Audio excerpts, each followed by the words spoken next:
Alrighty, good morning, folks. My name is Courtney, and I am the online learning person. So I'm the education programmer here at BCMPHA. So if you've ever attended any of our events or our online learning events, we have probably met or interacted. I just want to acknowledge too that BCMPH's offices are located on the unceded traditional Coast Salish territories of the Squamish, Tsleil-Waututh, and Musqueam peoples, and that our work takes place throughout the ancestral lands and unceded territories of 198 distinct First Nations in BC. I myself am speaking to you from Sauk Nation on Vancouver Island, just outside of Victoria. And I'm happy to be spending this time with you all this morning. I'm going to be in the session helping with any tech, monitoring the chat. So if you have any issues that come up while we're together today, feel free to just do an all caps post saying, Courtney, come help me in the chat, but I will do my very best. I want to welcome you to our session with our fabulous speakers of Lauren, Michelle, and Candace and Jason, who will be leading you through the session on community partnerships, merging lanes for wraparound supports. So I will pass over the microphone to them and get on started. Hello, everyone, and welcome. Thank you so much for coming to listen to us talk about community partnerships today. First, I would like to gratefully acknowledge the traditional territories on which I am a guest of and located today. I'm honored to live, work, and raise a family on the unceded traditional territory of the Lekwungen peoples of the Coast Salish First Nations. And I acknowledge that the land's historical relationships with the Songhees, Esquimalt, and Wasanich peoples have existed since time immemorial and continue to this day. So we invite all attendees to introduce yourselves and your organization and the traditional territories that you live and work on into the chat. Looking forward to reading those later. And we're really excited to present to you today. You may have questions that come up for you, and we really encourage you to drop those into the chat as they come up. And we've left lots of space to answer those questions and discuss them at the end of the session. So our presentation today aims to cover the following points. Number one, that housing providers can partner with service providers to create a stable and successful best case scenario for clients needing support. Number two, clients develop the skills for living independently through everyday situational experience, living in affordable housing in the community. And number three, under this model, when clients' needs change and they no longer require supports to live independently, then their housing needs do not necessarily have to change. So we think that this is a pretty exciting concept and are looking forward to getting into it. So with that, I'm going to introduce myself and the rest of the presenting panel. My name is Lauren Rigo. I'm the manager of tenant and community relations with Greater Victoria Housing Society.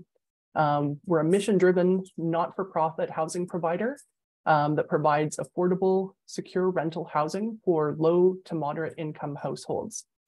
We have over 1,350 residents living in 924 homes on 18 properties in 6 municipalities on the South Vancouver Island. We've been operating this community partnership model that we're about to discuss since 2012. We started with just a couple of units and are continually exploring ways to mindfully partner with local service providers in ways that support our mission of contributing to healthy, thriving, and livable communities. And with that, I will pass it over to Michelle to introduce herself. Thanks, Lauren. Hopefully everybody can hear me okay. I'm Michelle Leitner, Director of Capital Assets and Property Services for the Victoria Kool-Aid Society. I'm privileged to be joining you today from my home, which is on the unceded territory of the Songhees Nation. So Kool-Aid operates around 20 properties in the Victoria area, which is the territories of the Songhees and Esquimalt First Nations. We've got housing, shelters, and a medical and dental clinic. The majority of our housing is supportive housing for people with histories of homelessness, and that's about 600 units. And we've got more under construction as well. And just recently, we are starting to expand into the affordable rental housing market. So we've got about 60 units currently and another 120 or so under construction or renovation right now. And that's about it for me, I think. Thanks, Michelle. Candace, how about yourself? Hi, everybody. My name's Candace Stretch. I'm the manager of the Cridge Supportive Housing and Family Services here in Victoria, which is on the Cridge operates on the unceded territories of the Songhees and Esquimalt nations. And we have been an organization since the late 1800s. So we're Western Canada's oldest not-for-profit. And it's been a long evolution to the point we are now, where we offer kind of multi-services. We have a childcare center. We have services for brain injury survivors. We have a seniors assisted living facility. And the area that I work in is in supporting survivors of intimate partner violence. So my particular corner of that is supportive transitional housing, also known as second stage housing in the IPV world. And so we have 36 units here on our property. And then we also have a contract to support 10 more women. And so that's kind of in that part of our program is where our partnership with Greater Victoria comes in. And I'll talk more about that. And I just also wanted to mention that we do have some work going on in the organization around supporting women who've experienced brain injury as a result of intimate partner violence. And we are collaborating with our colleagues in the Cridge Brain Injury Program to provide coordinated support to 20 women who have partner-inflicted brain injury. So a couple of those women are part of this partnership, this collaboration too. So it's pretty exciting. Thanks so much, Candace. And our last presenter, Jason, was having some laptop issues, but he's jumped in just in the nick of time. Jason, we're just doing panelist introductions. If you'd like to sort of give a brief overview of yourself and Threshold Housing Society, please. Yeah, my name's Jason Walsh, and I'm a housing manager at Threshold Housing Society. Our involvement with GVHS is mainly around the 16 units of scattered site housing that they provide for our program participants ages 16 to 25. The apartments are all over the community, all over the capital region, which is great because youth that live in Langford or youth that live on the peninsula, there are options to like keep them inside their community, while they work with us. And I've been here 6 years, August, and I know that in the beginning when I think we had 13 scattered site units total when I started, and 2 or 3 of them were with GVHS. So we've come a long way. It's been a great partnership, and we have many stories to tell. Thanks so much, Jason. And Threshold Housing Society, correct me if I'm wrong, it's primarily supporting youth that are aging out of foster care and at potential risk for homelessness without those supports that you provide. Am I right about that? You're on mute, Jason. Yes, that's correct. That's expanded as well. But that is I like to think of that as our niche, being able to support youth 19 to 25, right after they've aged out of those youth systems, right? They can continue to be safely housed while they kind of try to figure out young adulthood. Thank you so much. Yeah, so as you can see, Greater Victoria Housing has, partnered with 3 different organizations that have, very different niches that are, really filling needed gaps in the social safety net in our community. So I'd just like to give a brief description of what is a community partnership. It's what do those words actually mean? And so the general model is that the housing provider and the service provider dovetail for wraparound supports that ensure continued success for those that are moving to different places on the housing spectrum. And what that looks like structurally is the service provider, so Threshold Housing, Cridge, Kool-Aid, they have or they develop a program agreement for their clients that operates generally outside of the Residential Tenancy Act. There's usually a term in place between 2, 3, 4 years. You know, I mean, it's set by the service provider that designs the program, you know, to really meet their clients' needs. And then the service provider and the housing provider, you know, when they identify that they'd like to make this dovetail community partnership relationship, you know, we co-create a master agreement. You know, it involves a lot of back and forth. That master agreement has, you know, a service description. What is the housing provider going to provide? What is the service provider going to provide? You know, are there termination clauses that would cause us to end the agreement? You know, it's important to think out all of those parameters. What is the selection, the client selection criteria, and what is the criteria under which a client may be excluded or not qualify for this program? And then in that master agreement, you include the program agreement that the service provider has with their clients. So it's important to really like get that structure in place, you know, in order to have a really clear idea of what our lanes are and how do we stay in them. And then once we've agreed on that between the two organizations, then the housing provider would start to offer units to the service provider based on availability and suitability for potential program participants. So as vacancies come up, we might say, hey guys, you know, we've got a unit over at this building. What do you think? Does that meet your needs? Then the service provider would accept. Once they accept the unit, the service provider, under the model that we have with these three organizations, the service provider is the tenant with the housing provider. So, you know, the Cridge Center, Threshold, Kool-Aid are the tenants with Greater Victoria Housing Society. The organization pays the rent directly to the landlord. The service provider manages and rotates clients in and out of the units based on both the program and client need. So then it's really important to have really good communication in this model. And the housing provider and the service provider would each select a point person to liaise on tenant relations, maintenance, and all the other kind of problem solving that you get in a you know, kind of residential living environment. So you're looking at the point people for Greater Victoria, and then all of the other organizations. The four of us, you know, have liaised quite extensively on everything you can imagine to do with housing. So that's essentially the structure, and I'm sure you have questions, and you know, please don't hesitate to drop those into the chat so we can sort of feel some of those out. And I'm also happy to send out notes afterwards, because if you're looking at exploring this for your organization, then you're going to want to consider what that means for you. So I'd like to hear now from our service providers a little bit of, you know, what I've sort of been calling your origin stories. You know, what are the unique program involvement requirements for your clients and your organizations? Where was your organization at when you entered the partnership with Greater Victoria Housing?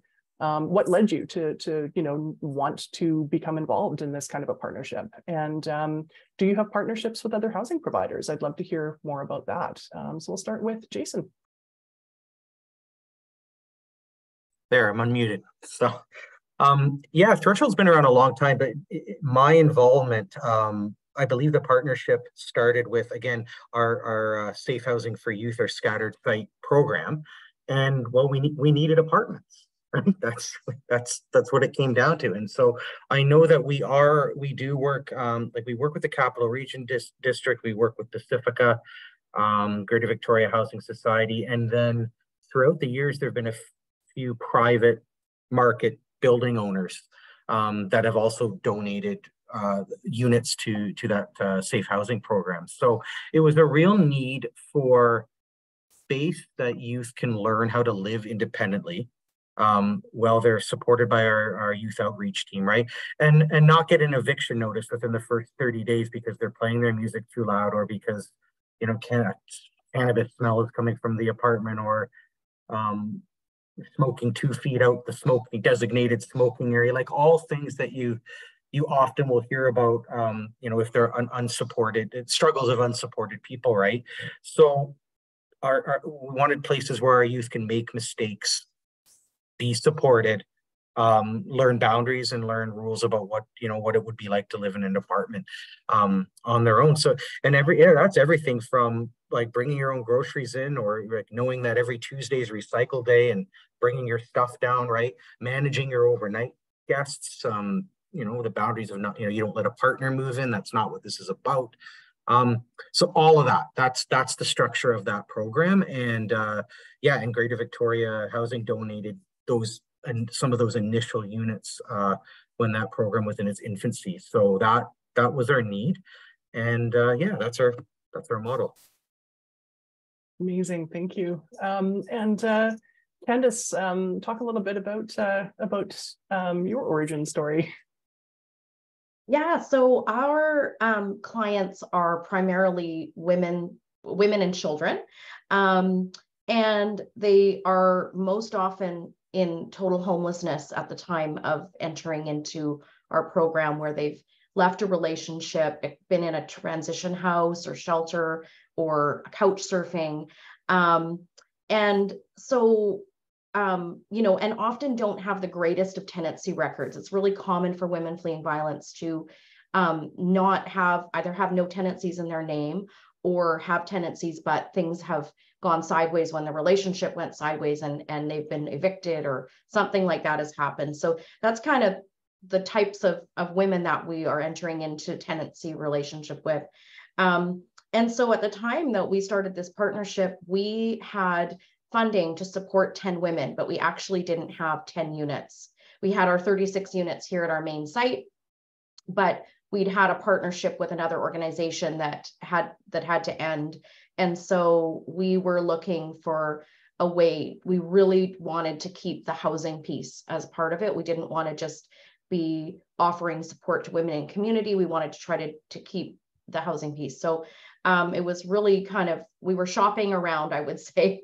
We were looking, and so I think it was a really timely moment, and it's been a really great partnership. I think that what was really I felt good about was that there was a great relationship with Greater Victoria Housing that right off the hop, and also there was a lot of sort of trust in us as a service provider, that we can select the tenants, we can manage this, and there wasn't any sense of as Lauren sort of alluded to, going into our lane on that one. It was like, no, once you've rented the unit, this is your unit to fill, and we trust you to do what you need to do there. And that was really, really great. And then I think also we really liked the units that we saw. That was we found the units to be really in great shape. It didn't matter the age of the building.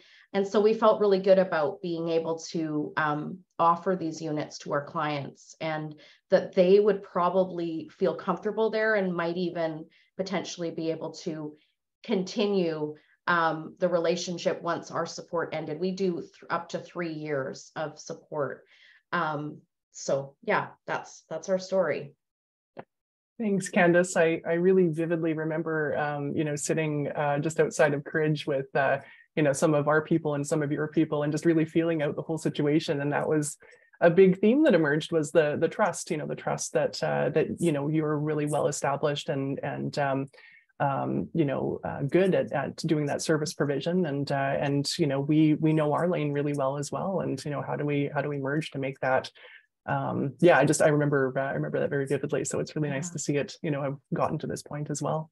Yeah, I forgot to mention, sorry, that right now we're turning away, and this has been pretty consistent, about 90% of applicants to our housing program. So there was that sense of urgency, we can't lose this. And I remember talking to you about that, and just that sense of, real concern for that need. So yeah.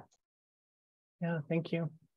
And then I'd like to turn it over to Michelle. Michelle's and Kool-Aid's partnership with Greater Victoria is a little bit different. It was it had a term date on it, and Michelle, would you like to talk a little bit about how we came to work together? Yeah, thanks.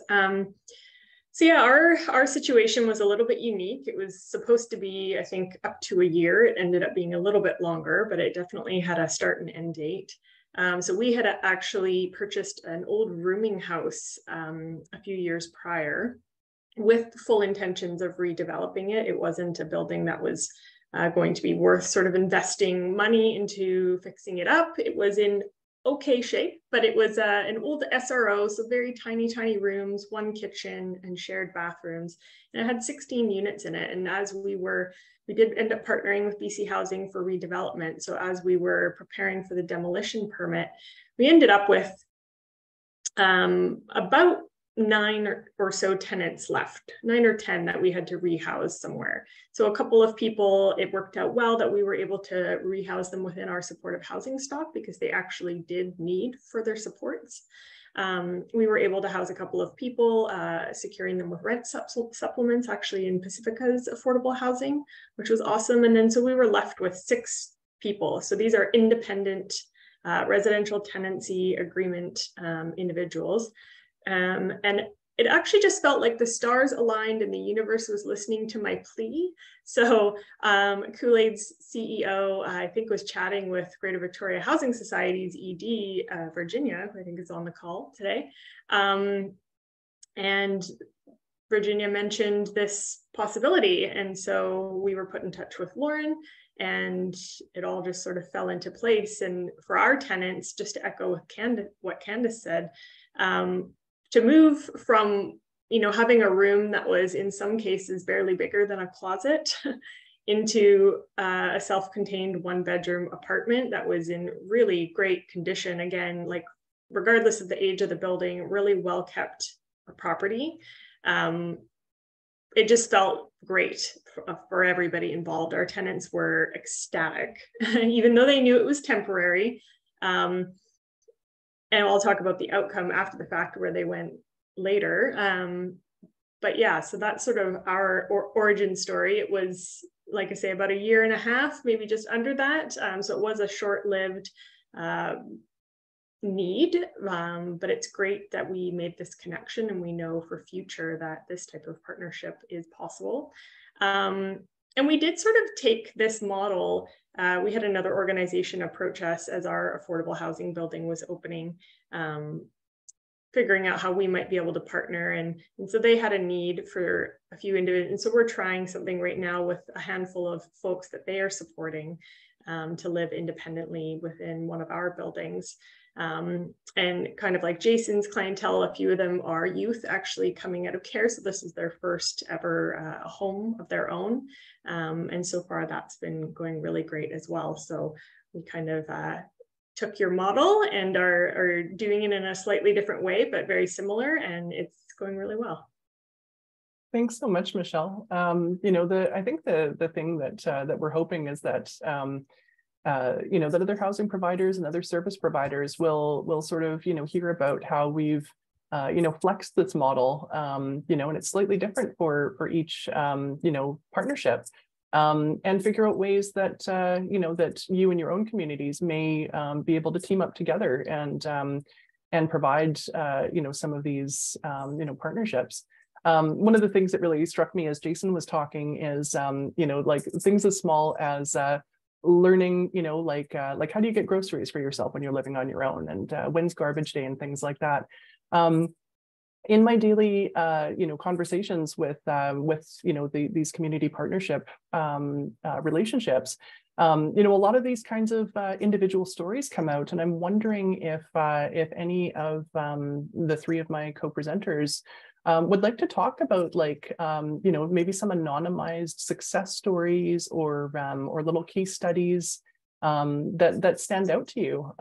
You see those from a much more, you see the arc of some of these individuals that have been supported. I see a very small piece of it. Is there anything that stands out to any of you in terms of success stories for the clients? I can jump in. I'm thinking, I've changed some details, but I'm thinking of Marnie, who suffered an IPV-inflicted brain injury when she was a young woman, and she had just started a very successful career. and just life fell apart for her between trying to leave this relationship and experiencing impacts of a really significant brain injury. And when we were first connected to her, it was actually through our brain injury program. She had left the relationship, but she was very unstably housed, and she was very dysregulated and couldn't work, and was just really feeling that she'd lost her identity in so many ways. And so it was wonderful to get to know her, and then to realize that she was a perfect candidate to offer to one of these units to. And she was just probably the most excited I've ever seen anyone to see her apartment and to move into it. And it just meant so much to her to have that space. It also was what was good for us was that we were paying the rent. She was struggling at the beginning financially, but we knew that there were steps in place where she was going to be able to move forward. So we were able to subsidize her rent through a rent subsidy.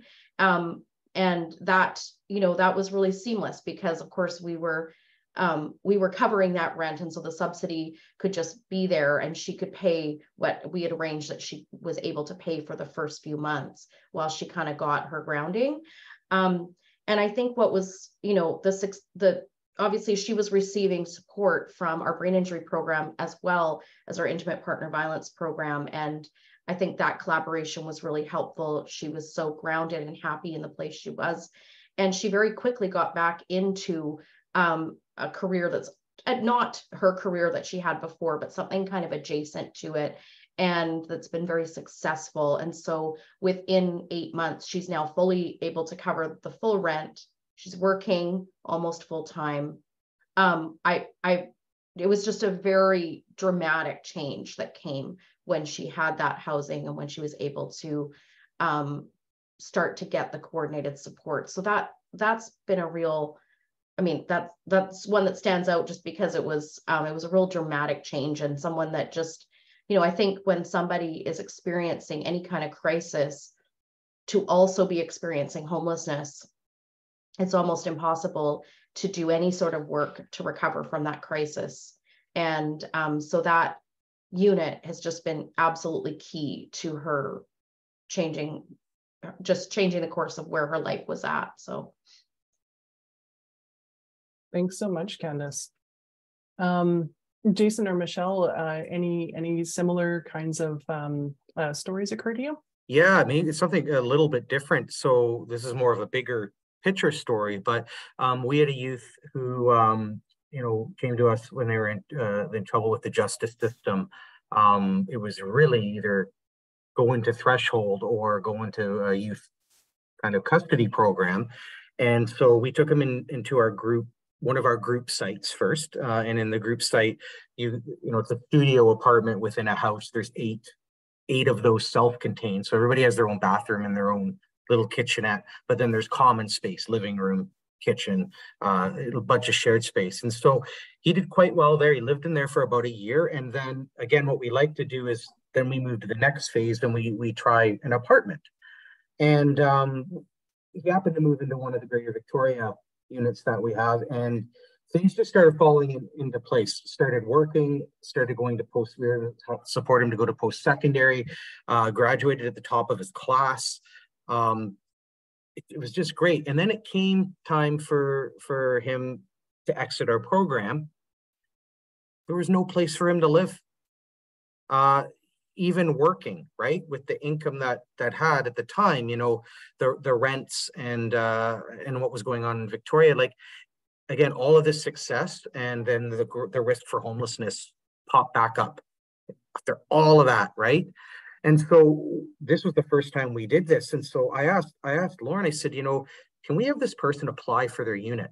They still have to qualify under all the same rules that anybody else would to be in there, right? We got all the banking statements together, the references, everything.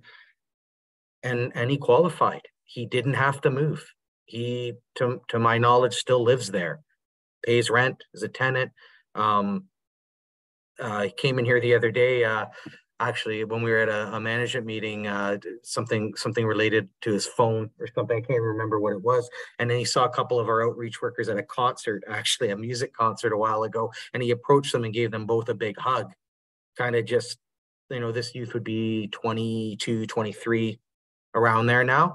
But that piece, that partnership and that flexibility to try something new, it's like, can we have our youth? Now, we lost it in our inventory, but that is, we felt it was doing right by that youth. We were going to lose it in our inventory, but this person was going to get a home out of it.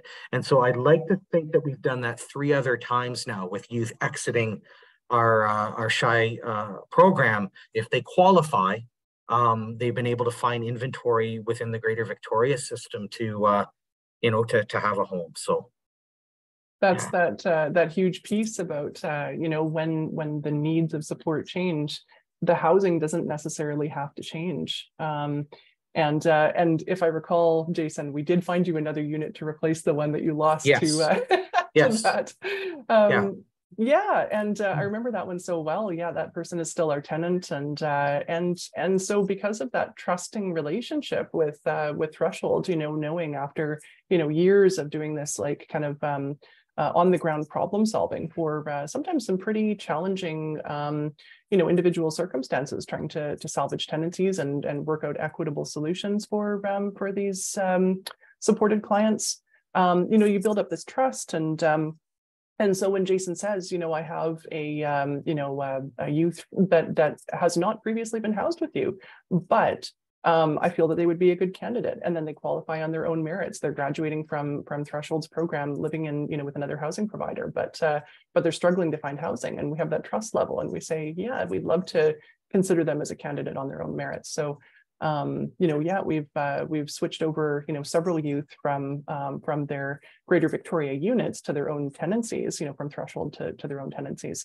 And then we've also, taken in many other tenants who have been successful in their own right that were graduating Threshold youth.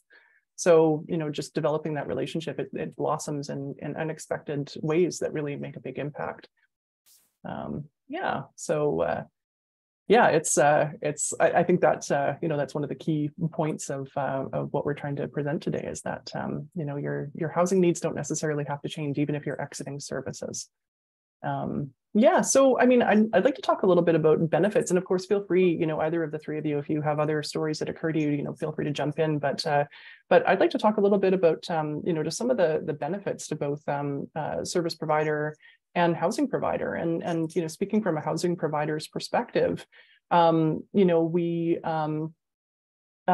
it's longevity for tenants is a big one, kind of like that guarantee of supports for people is huge, because then if there is an issue, I'll reach out to Jason or Michelle when our partnership was on, or Candace, and say, hey, we're noticing that there's potentially an issue occurring here with this tenancy, and we can really get into like an early intervention model that way. The service provider can address that, and oftentimes, the client doesn't even realize, that, say, their music is too loud, or the way that they're interacting with other tenants is maybe not the way that they maybe they need to modify their behavior a little bit, and those tweaks have led to like these really successful course corrections, and we've seen a lot of success out of that.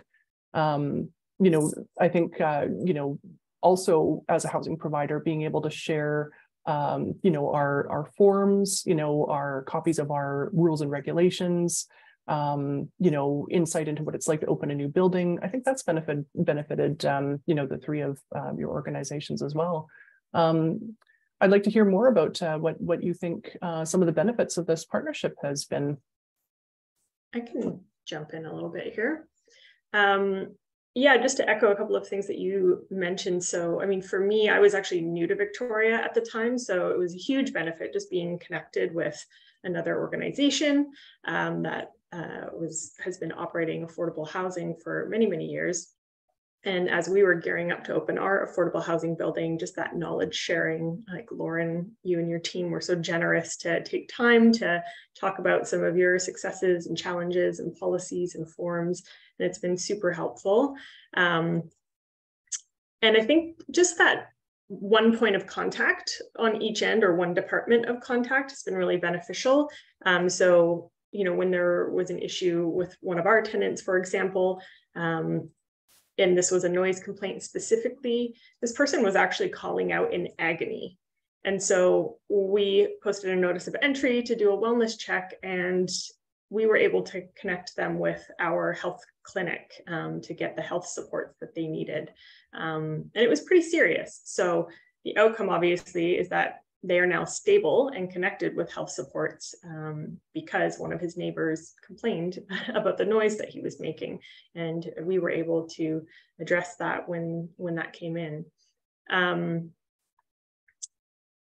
The other, I was also just going to say, just like generally, sorry, I don't know where I was going with that. Lost my train of thought. But yeah, just that one point of contact on each end, and it's working well in our current arrangement as well with this other organization where they've got 5 tenants. And so if we're doing unit inspection, they're actually coming along with us, and they are working to support their tenants. So if there is a concern of, say, cleanliness or anything like that, then they're supporting their tenant to get that dealt with. So it actually, I feel like in some ways makes my department's job easier in that, you know, we're not the one who has to then do the action to help that tenant. Not that we wouldn't do it, but like they have this extra support and this other organization supporting them, which is ultimately supporting us. That's amazing. Yeah, and thank you for reminding me about that that one story. I'd forgotten about that. Yeah, I remember being very grateful that you know, that we had that really open and responsive communication, so that when I reached out, you know, to the point person at Kool-Aid, you know, it was so swiftly addressed. And I think that's one of the things that I've just been so impressed with these partnerships is you know, once we pick our point people and we establish that initial communication, everyone is so responsive. I think that's like a huge key, you know, the trust in the expertise and the responsiveness and the knowledge that, I mean, if I send, you know, Jason or Candace a text, you know, about something, I'll hear back from them so quickly. You know, it's like having a hotline, you know, to a solution that, you know, will really like seek to address any emerging issues right away. Yeah, so that's, you know, it's just been incredibly beneficial that way. And then I've just found, like, you know, like the subject matter expertise that everybody brings. I've learned so much about, you know, like some of the programming and that's really informed, you know, as a housing provider, how we have looked at, you know, our kind of tenant relations practices as well, you know, is learning from, you know, these day-to-day interactions and troubleshooting these situations. Jason especially, so Threshold is our oldest community partnership. We've been partnered with them since about 2012. Initially, and I hope I'm getting all the details right here, but feel free to jump in, either Jason or Ginny, if you remember some of the details around this. But to the best of my recollection, this precedes all of us here at the panel. The previous executive director for Greater Victoria's Housing and the previous executive director for Threshold were toying with the idea of some dedicated housing in a brand new building for Threshold youth, like potentially doing one entire floor that was purpose built for Threshold youth purposes. And for whatever reason, and I don't really know the nuances of that, but it didn't end up going through. And so in trying to find, you know, creative solutions, we started, you know, renting these individual units directly to Threshold. And that was, I think, the first one. I traced it back. It's 2012 is the date of the first Threshold unit tenancy with Greater Victoria Housing. So that's 11 years. That's a long time. And it's just, yeah, it's been incredibly, you know, helpful to have that long-standing trust and partnership. Jason, do you have any other, you know, kind of recollections around the origins of how this got off the ground? I think you summed it all up. I mean, I've got two points from what Michelle was saying, and then how you responded to that. One thing is just like you talked about knowledge sharing and how much you've learned and being able to apply to your own tenant relations. But yeah, and so that's led to like GVHS be understanding the type of people we're trying to support, right? And so it's huge. I mean, with some of the market landlords or property managers and stuff like that, it's just evict, evict, evict, right? Like no one is interested in hearing about trauma or story or really, we're 2 days away from a positive flip. Like hold on for 2 more days of the music being played loudly, right? And it's just not well received. But with GVHS, like it is, and so it's allowed us to turn the corner with a lot of our youth where they would have been turfed otherwise. So that's kind of the one piece, just the understanding of situations and trauma and we call it client focused, but tenant focused, however you want to say it. And yeah, Lauren will let us hold on a little bit longer. So I do appreciate that. And then the second piece is just it's just longevity. So I just took a look when you were speaking there. We've got one youth, I think, is coming up on almost 4 years in a GVHS unit with us. So other than the 16 to 25, we don't have a program limit, right, on threshold, and we don't kick somebody out on their 25th birthday either, right? But that longevity, that like GVHS not saying, okay, you have them for a year or you have to turn them over this or this is too long, that has had a huge positive impact. I mean, 4 years now, and we're sure we're at the point with this person now. If the affordability piece can be tackled, they needed that long. They needed that long to be able to develop the skills to live independently, and now we're confident that they're going to be able to do that. A lot of programs have time limits, and like it's just sorry, you got to move on because we got to get to the next person. But we've seen that longevity impact our youth in such a positive way. So I appreciate that. Yeah, I was going to jump in and say one of the unique benefits of this partnership in supporting women fleeing violence is that our primary housing has been located in one place that may or may not be the safest neighborhood for some women to be in. And so having some options to reach out to Lauren and say, is there something could we onboard a unit in another part of town, or we're looking to move somebody that's ex-partner seems to have kind of got a sense of what neighborhood she's in. That's been really tremendously beneficial.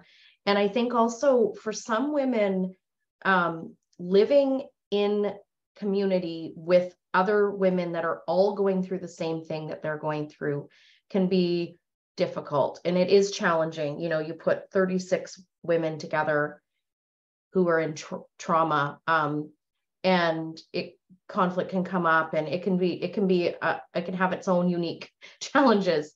So there is I appreciate for some of our women that they're living in a community of, a very diverse community in their building, in their GVHS building.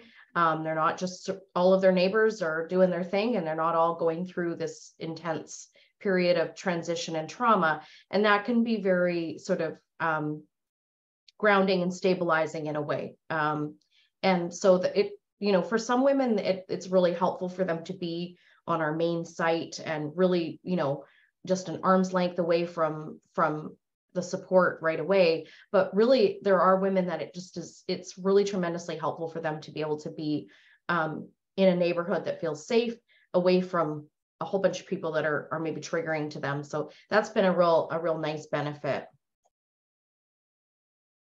Thanks so much. Yeah, that's I think a really valuable point. Yeah, so I mean, I guess we've done a lot of talking and a lot of sharing. Candace, Michelle, Jason, are there any kind of sort of final thoughts that you'd like to sort of share with the group or talk about before we maybe look at answering a couple of questions, which will open up kind of more material, I think? And Courtney, I'd love to hear some of the questions that people have had come up, while we've been sharing, this model with the group. I have to unmute myself. Absolutely. The chat has been quiet so far, but I'm hoping folks are just waiting for the invitation to ask questions. Oh, here comes one, Melissa. So I have a question. How can municipalities support these partnerships? Do you have examples to share from your communities to share how your city staff supported building these relationships or other supports that could be offered? That's a great question. From a municipal level, I guess Ginny probably has a good answer for this one. Ginny's our executive director for Greater Victoria Housing. From my perspective, I would say that that supporting the building of nonprofit housing will be beneficial, the most beneficial, from a municipal level. Ginny, do you have any other further comments on that one? Yeah, I mean, that's definitely, number one is just, building nonprofit housing is hard, and especially right now to make the numbers work. So, just having that support from the municipality to work with your nonprofit partners to build more and create more supply. That's a big one, because the more supply we have, the more options that we can get into some of these partnerships. And then I guess second, we're just really lucky here in Southern Vancouver Island, where we have had these really strong relationships between various nonprofits to work together. So I think, although I would say local governments haven't been involved in helping to nurture those relationships, I don't think that gets in the way of local governments starting to nurture some of that and getting nonprofits to work more collaboratively together. Because there's, again, if we can provide some of opportunities like this, the ecosystem of housing, I always say, our housing needs change throughout my life. My housing needs change throughout my life. And so if we can create more collaboration, through partnerships like this, then, it creates more of those options to meet people where they're at or wherever they need. I mean, Jason's great story of, this person needed kind of like more congregate setting, then he didn't. Then he needed something with us with a little bit of support, and it was fine. Then he became our tenant. So, I mean, that, if groups can work together in that way, we can all help to meet each other's needs. And then we can open up more spots and say, like Candace's transitional programs, for other people to come in. You don't get people stuck in our system, especially in the second stage housing or transitional systems, because they can't find anywhere permanent and independent to live because everything's too expensive. So I think it would be great if municipalities help to kind of get some dating services with organizations to kind of start to build those relationships. But I believe this has been happening in the South Island, where, for at least 20 years, if not more. And so now we're just kind of like building upon that to bring the pieces together. And organizations like BCNPHA, that umbrella organization, bringing together housing providers and service providers at events like, sorry, Courtney, I'm doing a pitch for your org now, but, bringing together, housing providers and service providers, environments like Rent and Housing Central. If folks are able to go into those events kind of with that, like the idea of what a partnership could be, then it just opens up so many different conversations for, how can we flex this model to work for us? Like how can we, do we need a program agreement? Do we need dedicated units? Do we just need, an open communication line and offering up, for example, subsidized units as they come available without a program agreement? Like there's all kinds of ways that this can, be flexed and modified and tailored to work for the unique organizations that are thinking of getting into this. For example, and I'm sorry that they weren't able to be here today, but New Chelsea Society is a housing provider out of Vancouver. They have really taken the community partnership model and done some neat things with it. They have dedicated units for that are right near Vancouver General Hospital, that are dedicated for transplant patients coming from remote communities. So they partnered with like the Liver Foundation, the Kidney Foundation, and they have these units where people are coming from these tiny little communities, and they need to stay within the proximity of the hospital for 6, 8, 10 weeks after their transplant. So these safe, stable, comfortable housing units are made available for these patients. And so New Chelsea Society offers up the units, and the Kidney Society or Kidney Foundation, pays for the unit. They are the tenant, and they're in charge of deciding, when does a client who needs to recover from a transplant move in, when do they move out? And so they've made that work in really, really creative and beneficial ways to help people that are really quite vulnerable. So there's all kinds of ways that this can work, and it just is, like, there's no limit. I mean, it's really what do you as a housing provider, or what are you able to provide, and as a service provider, what do you need, and how can everyone come together? So yeah.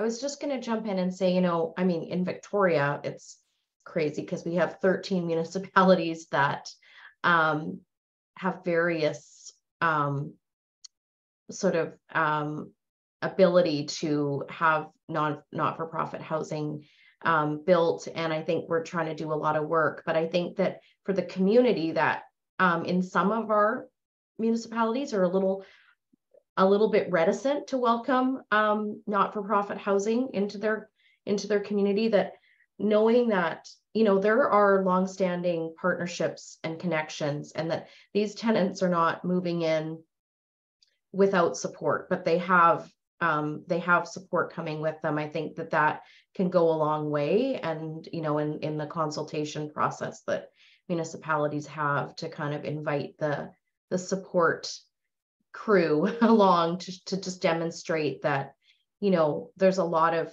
possibility for success. And so yeah, great point. For all the housing providers here today, I think we've all experienced situations where somebody is brought forward as requiring housing, and and their advocates come with them, and they're like, yes, like this person will be so well supported once you provide them with tenancy, and then just because of like a variety of different factors, chief among them, how many people in need there are in the community, those without any formal agreement, those supports really drop away, and the tenancy becomes at risk of failing, because these people were put into housing that without supports they're not necessarily capable of sustaining.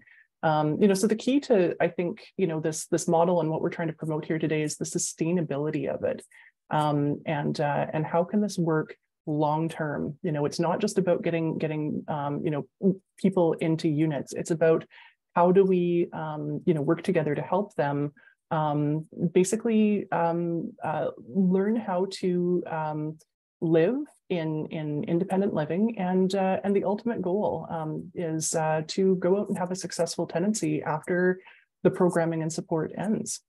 So yeah, there's kind of that trust and that working relationship, coming back again.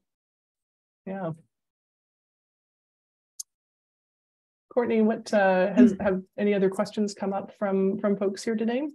Yes, we have a question from Yvonne. It says, what happens if the client declines support of the service provider? Great question, Yvonne. I would like to just point with enthusiasm to the thought and care that goes into the agreement between the service provider and the housing provider, and the thought and care that goes into designing the program agreement that the service provider signs with their clients. So it clearly outlines, what support means for a client, what the expectations of the service provider are, what the expectations of the client are in accepting and maintaining those supports, and then what may occur should those supports be continually declined and issues come up with the tenancy. Does that answer your question? Are there more nuances to it that you'd like us to discuss? And I'm seeing a hand up from Alicia. Hi. So I work in the community of Chilliwack. It's good to hear that this is happening on the island because we actually run a very similar program out here in Chilliwack where our name's on the tenancy agreement with a bunch of different housing providers, whether it be nonprofit or private landlords.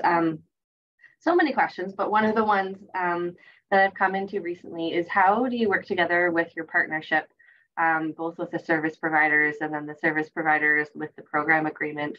If you encounter any like legal issues or legalities when there is a tenant or a client that does need to unfortunately move on because this isn't working out for them and they're not necessarily a willing participant in that process. I'm not sure if the program agreements fall under the RTA or how you work that, but yeah, that was one of my questions is if you've ever encountered those issues and how you work together in your partnership to kind of work through that. Thanks, Alicia. Candace, I feel like this really touches on a situation that you and I have worked on extensively together. Would you like to maybe take this this one? Sure. And I think, you know, I actually just want to acknowledge that I think this is a huge area of challenge for housing providers, for supportive transitional housing providers, is that we don't follow under the Residential Tenancy Act, even the 36 units of housing that we operate at the Cridge, because it's supportive transitional, it doesn't follow under the Residential Tenancy Act. So just to acknowledge that it actually is a huge challenge when you have to unfortunately move tenants along because it's not working out and you don't always get the support of police or law enforcement. And so I just want to say, like, it's not easy at times. And I think it's probably an issue that needs to be brought forward. But I think one of the things in this situation was where a client was coming out of our transition house. We moved her into a Greater Victoria housing unit. And it just quickly became evident that she was in a new relationship, and that was not a good relationship. And that was creating issues for the other tenants in the building, as this person was just not being a good neighbor and shouldn't have been living there anyway, but was, you know, and so I had a lot of support from Greater Victoria that we were able to actually give her the notice. It was a very quick notice. We do have a clause that says we can give 24 hours notice if there's issues causing safety issues for anyone in the building, and it did meet that criteria. And then I was able to actually get help to change the locks while she was out, and then give her access to the unit just to get her stuff out of there. And I, you know, provided her with some resources around shelters. We actually helped her with a bit of storage fees so she didn't lose all of her stuff. But that's kind of actually been I've had to do this a couple of times. It's actually been just because we don't fall under the Residential Tenancy Act, we actually can do that if we've given the 24 hours notice. We can change the locks, and that's kind of the best way to ensure that if you can kind of coordinate that moment and the ballet of waiting for them to leave and doing that, that's been the most effective way that I've found. But it is definitely not, I wish there was a little more support in that particular part of our housing kind of system right now. Thanks, Candace. Yeah, that was super helpful. Also, a side note, I don't know if any of the service providers would be willing to share like a copy of their program agreements. I'm always looking for like different ways that people word things to, like, we have our program agreement that we've used for some time, but I'm always open to like folks that have been doing this for like quite some time. If there's different language that I can put in, that would be more helpful, or things that I should take out, that's just redundant. So I just want to say if there's any service providers that would be willing to share, that would be really helpful. So, oh, thank you, Jason. Fantastic. In that same vein, Jason, you and I have also worked on you know, a different kind of needing to transfer you know, a client away from the unit that they were in. Do you feel that any of that is applicable in Alicia's question? Would you like to share some of that?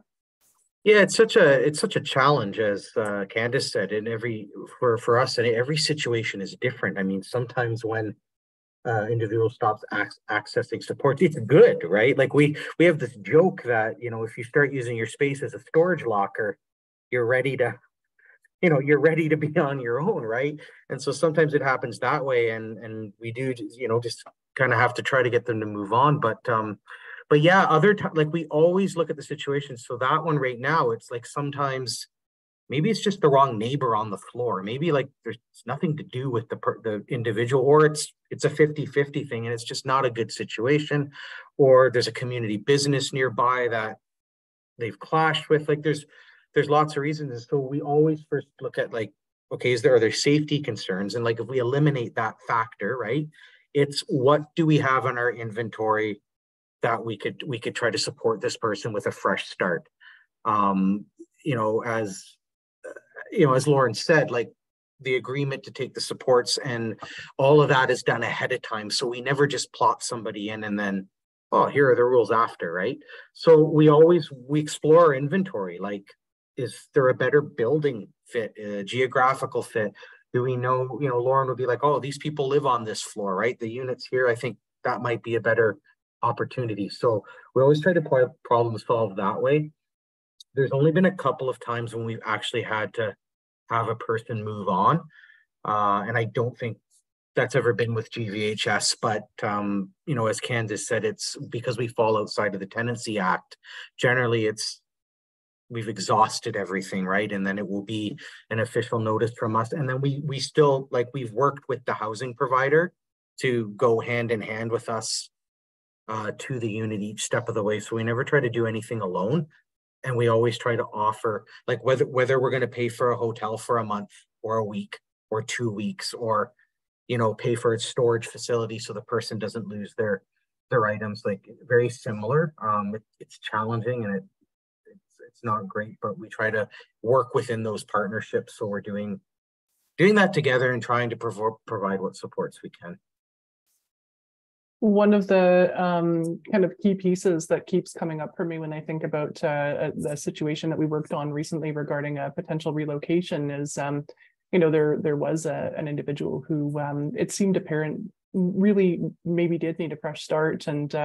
And the question, because Jason, you can confirm that a large portion of your, supported housing for youth units are with Greater Victoria Housing. And so when we were experiencing a challenge, with this particular individual, and Jason said, if we were to move them, it would probably be to another GVHS unit.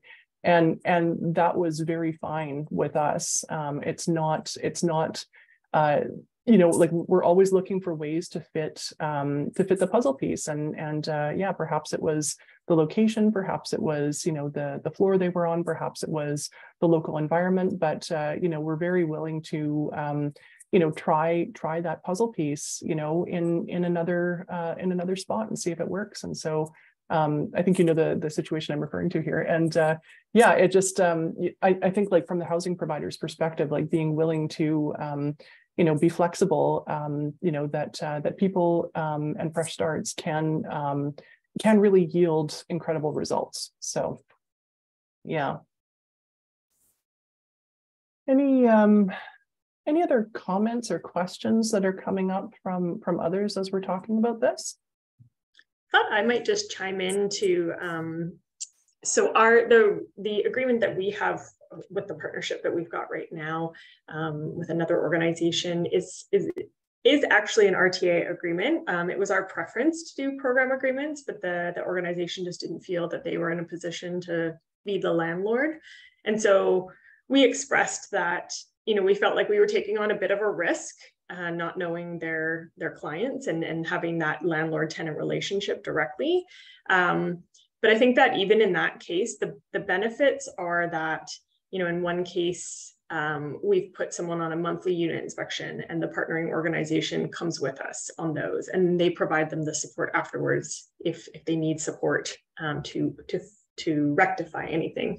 And also with rent collection. So if they're short on rent, or if we were to ever get to a point where we had to evict one of their tenants or one of their clients, we feel fairly confident that we could go to that organization to recoup any costs that we might be out of pocket. So in terms of risk, it's taking on a little bit of a risk, but also alleviating some other risks that come with a direct landlord-tenant relationship. So I just wanted to mention that as a slightly different model. Again, my preference is the program agreements, because I do feel like it just gives you a few more tools in your toolbox when things don't work out. But yeah, just wanted to put that out there. Thanks so much, Michelle. It's been a pretty interesting discussion, I think, today, and you know, I think all of us have been pretty excited to, you know, let the broader community know about what might be possible. You know, when recently when Ginny was at a conference of some kind, I can't remember which one it was, Ginny, and you were just saying that that you were sharing the community partnership model, and people just really didn't seem to know, you know, that was a thing, and so. Yeah, we were really happy to be able to, you know, come and talk about this and get the knowledge out there today. Again, I think it comes down to, you know, for me, from my perspective, it's just wonderful to see these partnerships, whether it's with us or with other agencies, kind of start to flourish. I think we all really understand that, you know, some of these kind of like transitional or, you know, second stage support services, you know, weren't really set up to be forever. And now there's very little out there in the affordable rental market for people to safely and securely move on to. So this gives people like that extra stepping stone, and also utilize some of our, you know, our building space. Like we do what we do really well, you know, which is around, you know, building more affordable housing, independent living, and property management. It kind of lessens the need where everybody feels like they have to get into that game too. And so, you know, if we can create these kind of partnerships for better flow through in our kind of housing ecosystems and better support tenants, I think the system's way better off. And again, I like that model where Lauren had said, you know, just because their housing needs change, you know, can we come up with a flexible way where they don't always have to move? Mm-hmm. Right? Moving's very disruptive. You know, whenever I think about having to move, my anxiety comes way up, but I have means to be able to find housing. You know, in our markets right now, many people do not. So how can we lessen some of that stress on individuals to be stable and to thrive? So I'm pretty excited. I mean, I love this, and it's wonderful to hear that other organizations are doing similar things as well. Fantastic. Thank you so much, everyone. You know, I want to leave just a couple minutes if anyone has anything they'd like to comment or you know, any last words on this. I'd like to say that you know, we're very happy to share you know, some of this in writing. So to issue like a little kind of briefing on what we've talked about today. So you know, I think just as a general practice, I'll send that over to Courtney, and she can send it out to the attendees, you know, so everyone can kind of have that in their back pocket. Yeah, and I'll leave it open for anyone else to jump in and make some you know, kind of final comments as well. Don't want to hog the mic today.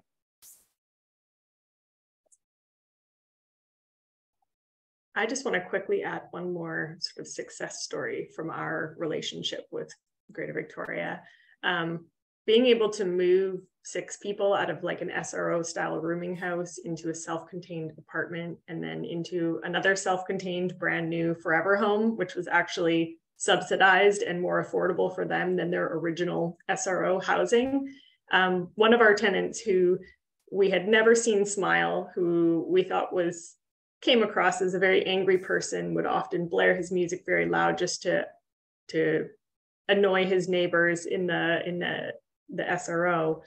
Now, when he moved into GVHS, every time we did a unit inspection, he was grinning from ear to ear. And now in his new home, when we were filling out his paperwork with him, he said he feels like he won the lottery. And I remember that just because it was like a reaction from someone that we never thought would present that way, where he's just, every time we see him now, he's happy and he just feels like he won the lottery, the housing lottery. So thanks. Thanks, Michelle. That's an awesome story. I have one more thing, and this may seem small, but I mean, every little thing counts, right? But I want to thank GVHS for offering us parking spaces. Again, it may seem trivial, but I would say out of 40, we probably have 4 or 5 youth at any given time that come to us with vehicles. And you go through all the units, right? And it's their lifeline to whatever they're doing. And we had one youth with a different housing provider, and they eliminated the parking spot. And all of a sudden, it was walking to a lot 5 blocks away, unaffordable. Like, we were able to move them in the end, and it was great. But those little things, right? Overnight guests, partners, family, like, I just want to put it out there. It is a big deal, because it's another barrier. Like, it eliminated like 80% of the housing opportunities for this one youth, because they happen to have and maintain a vehicle. So that's huge. And then I know no to cats and dogs, but the pets that you have allowed, it's been game changers too, right? Caged animals, especially, just being able to get something once you're in there as an emotional support piece, in the limited capacity that you allow. Like, we have people with rats, we have people with rabbits, gerbils, but it's a game changer. And so those two pieces can be huge barriers when trying to find a home. So thank you for being flexible with those parts. That's really awesome to hear, Jason. Thanks. Yeah, I don't think it's trivial at all. The little stuff like that makes it's not little, it's big stuff, and it vastly improves quality of life and reduces barriers. So fantastic feedback. Yeah, Candace, any kind of final thoughts from you? Well, I just encourage people to kind of form some relationships with your local housing providers if you don't have that, because I think for us, we actually weren't initially, we didn't come with any sort of plan, or it was just a relationship with Greater Victoria and just an ongoing dialogue.